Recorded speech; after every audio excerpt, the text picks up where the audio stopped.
Daz looks like he might be an option this week. Sure hope so. That was that's a he's anytime you're playing against, especially in a game like that, they were doing some no huddle stuff and the communication. We had some. That's where the errors came. We had that's really the first game in a while we've had guys left uncovered. So, and that had a lot to do with the miscommunication. The steadiness of N'Keal Harry is kind of easy to underappreciate. Just as a sophomore, what do you think about just kind of where he's at? He's made great progress. He's got a lot. I tell him all the time. I don't. For me, his ceiling is so much higher than where he's at.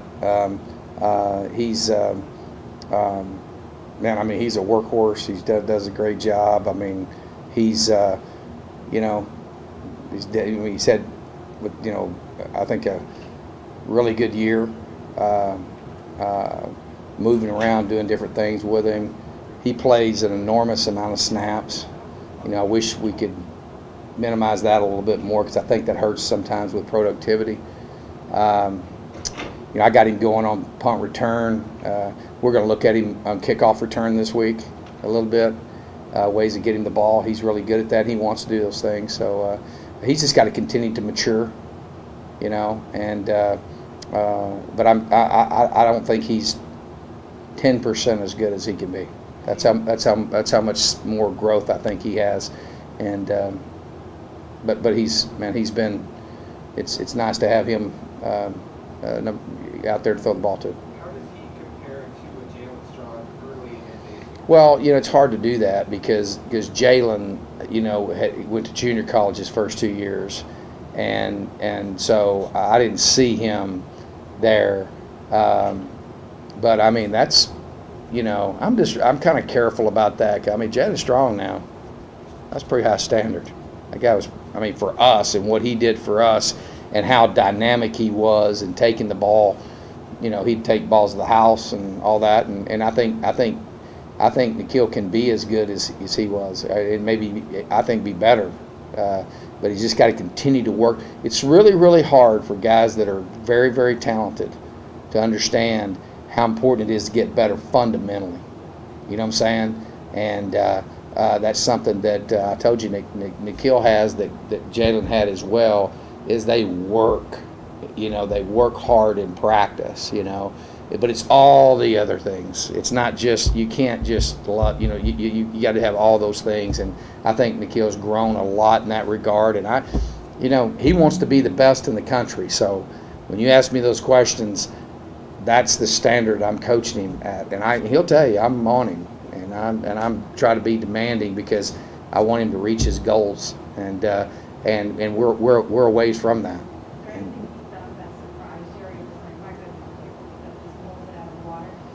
No, I'm not surprised when he catches the fades and catches those things. I'm not surprised when he's gone in there and run some of the sparky stuff. I wasn't surprised when I see him every day, so it doesn't surprise me. When you don't have a guy like that, and I think even you talk about Jalen, when you don't have those guys, you miss them because they can do an awful lot. So. But my challenge for him is, he gets when you're the arguably one of the best receivers in the Pac-12, and on our team, it's so hard because, you get so much positive and everybody's telling you how great you're doing. You just got to keep your head down and understand, where he wants to be and what his goals are. And it's that neither one of those are in his goals.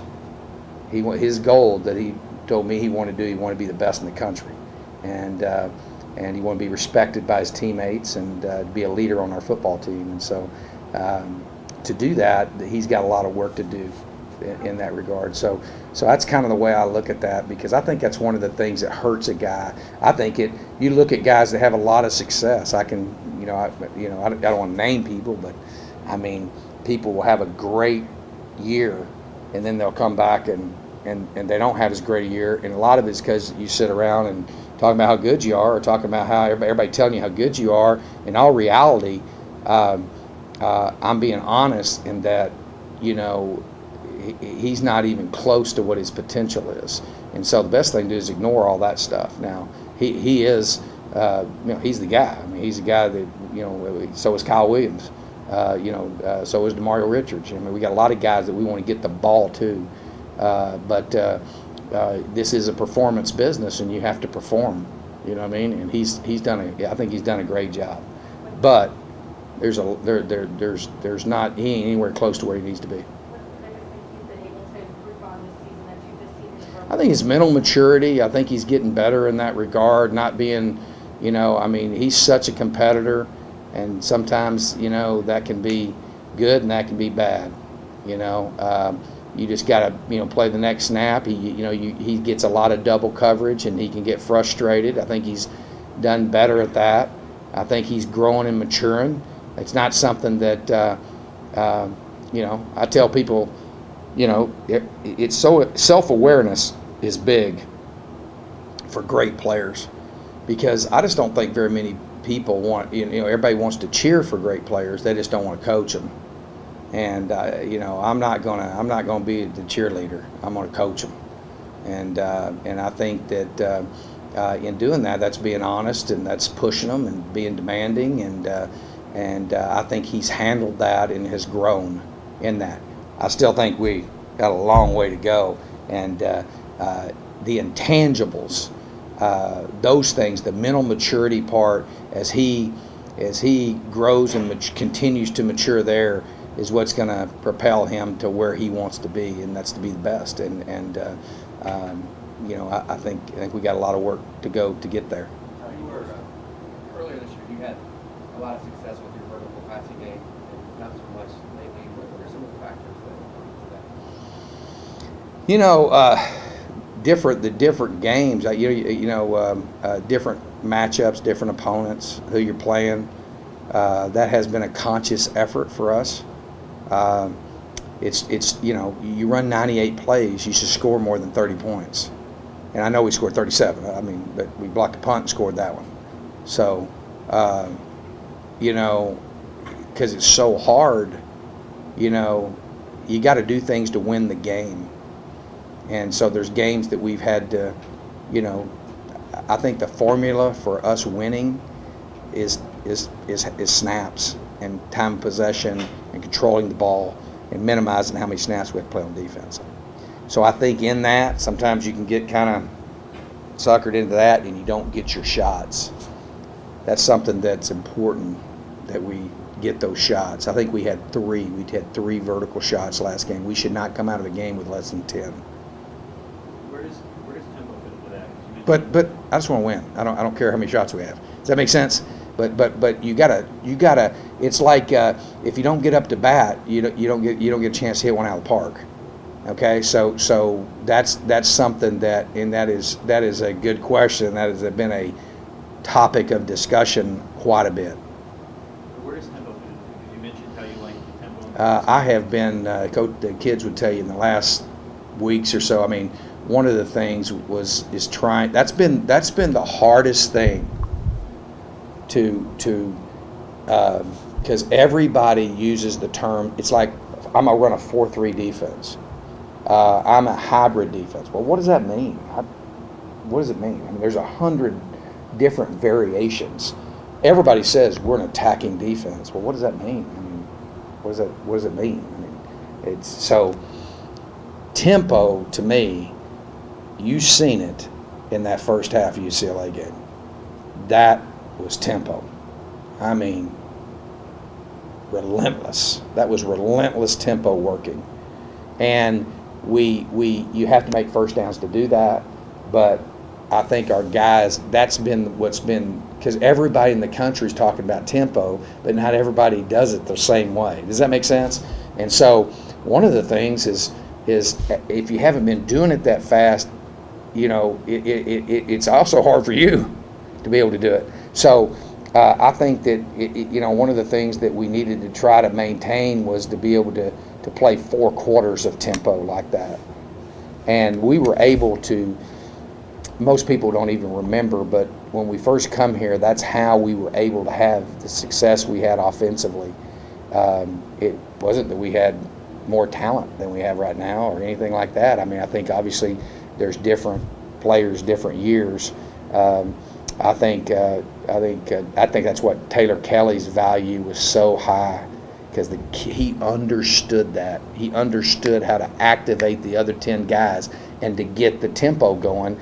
And then you would throw the ball on air a lot, or you'd run the ball. You can see how easy it is to run the ball when people aren't lined up. It's a good deal. So tempo's been something that I've been emphasizing. And after the first drive that we scored, and we went up 14. I turned around to Billy and I said, "Now that is tempo." That's what he said. "I got you, coach." That's wow. That was like, and our guys are like about to fall over. I mean, we were rolling. So, but you can't change the plan.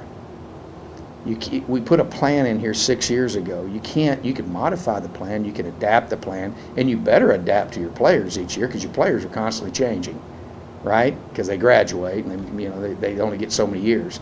So, but the plan's got to stay the same. We're a tempo team, and we're starting to get that. And I think that's one of the things that's allowing us to be more effective running the football. I think when we weren't effective running the football is because we weren't able to run tempo, and we weren't able to make the first down. That was what was hurting. We're having too many negative plays, and so we've kind of worked through all that, and now we got to get a little bit more explosive, as far as, because it's too hard to score on 16 play drives all the time.